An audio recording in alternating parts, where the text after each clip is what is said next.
Azərbaycan Kiber Təhlükəsizlik Təşkilatları Assosiasiyasının təşəbbüsü ilə 4-cü Milli Kiber Təhlükəsizlik Forumu keçirilib. Azərbaycanın rəqəmsal transformasiyasının aparıcı qüvvələrindən biri olan Azərsel Telekom məhdud məsuliyyətli cəmiyyəti forumun platin sponsoru qismində tədbirə dəstək göstərib. Forum çərçivəsində keçirilən rəqəmsal transformasiyada kiber çağırışlar panel müzakirəsində çıxış edən Azərselin Kiber Təhlükəsizlik Şöbəsinin rəhbəri Maiz Şərifli əməliyyat və təhlükəsizlik sistemlərində süni intellektin rolu ilə bağlı fikirlərini bölüşüb.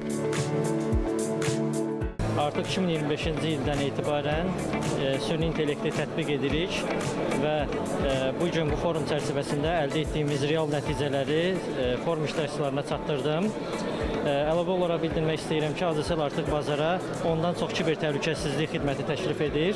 Qeyd edək ki, Azərsel kiber təhlükəsizlik sahəsində fəaliyyətini Azərbaycan Respublikasının informasiya təhlükəsizliyi və kiber təhlükəsizliyə dair 2023-2027-ci illər üçün strategiyasına uyğun olaraq inkişaf etdirir.